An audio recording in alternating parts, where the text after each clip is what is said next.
Hello friends, स्वागत आहे तुमचं आपल्या नवीन व्हिडिओमध्ये। तर बघा, आता आपण MPSC बद्दल काही अपडेट बघणार आहोत। MPSC मध्ये थोडेफार आमूलाग्र बदल घडलेले आहेत। तर बघा, कालच जाहिरात आलेली आहे। MPSC घटकाची जाहिरात ही 2619 जागांसाठी आलेली आहे। त्यामध्ये अर्ज भरण्यास सुरुवात 27 जून 2026 पासून ते 17 जुलै 2026 पर्यंत अर्ज करता येणार आहे। 27 जून 2026 रोजी 4 वाजेपासून ते 17 जुलै 2026 पर्यंत रात्री 12 वाजेपर्यंत हे अर्ज आपल्याला भरता येणार आहे। तर बघा, आता ही परीक्षा जर हे झालं, जागा किती आहे, अर्ज करण्याचा दिनांक आणि परीक्षेचा दिनांक बघा 27 सप्टेंबरला ही परीक्षा होणार आहे। त्यानंतर ही परीक्षा जी होय ती CBT म्हणजे online CBT computer based test अशा पद्धतीने होणार आहे।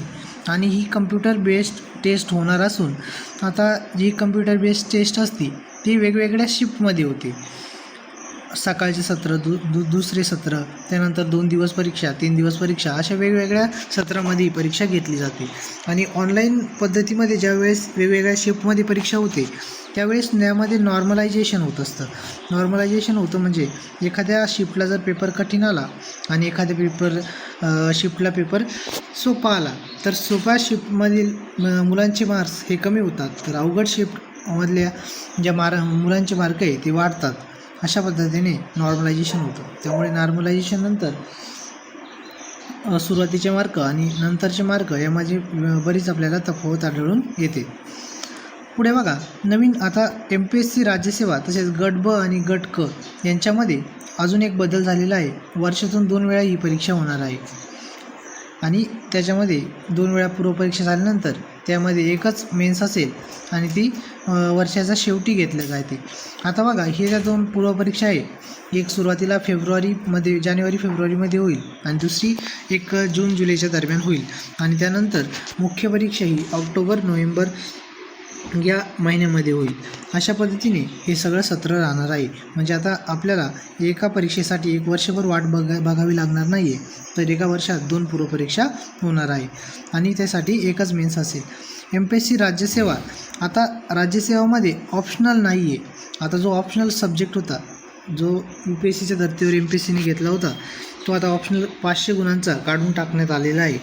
ते 500 गुण काढल्यामुळे आता जी पूर्ण परीक्षा जी आहे ती 1525 गुणांची होणार आहे।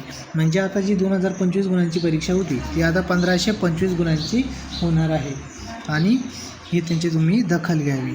हे सगळं बदल आणि सोबतच MPSC राज्यसेवा गट ब आणि गट क या सगळ्या परीक्षा ज्या आहे त्या ऑनलाईन CBT पद्धतीने होणार आहे, कम्प्युटर बेस्ड टेस्टनेच होणार आहे। सगळ्या परीक्षा म्हणजे फक्त गट कच नाही तर राज्यसेवा तसेच कंबाईन गट ब आणि गट क या तिन्ही परीक्षा ऑनलाईन पद्धतीने होणार आहे, वेगवेगळ्या शिफ्टमध्ये होणार आहे आणि तिन्ही परीक्षांना नॉर्मलायझेशन अप्लाय होणार आहे। आणि याबद्दल आयोगाबद्दल आता आयोगाने जेवढे निकाल लवकर जाहीर केला, आन्सर की लवकर जाहीर केली, आयोगाचे स्वागत केले होते, परंतु आयोगाने आता जे हे बदल केलेले आहे ऑनलाईन पद्धतीने, हे सर्वांना माहिती आहे याच्यामध्ये किती मार्क्सची उलाढाल होते। त्यामुळे सर्व स्तरामधून विद्यार्थ्यांचा विरोध होत आहे। याबद्दल आपल्याला 2 ते 3 दिवसामध्ये याविरुद्ध आंदोलन देखील बघायला मिळू शकते। व्हिडिओ तुम्हाला आवडला तर व्हिडिओला लाईक करा आणि आपल्या चॅनलला सबस्क्राईब करा।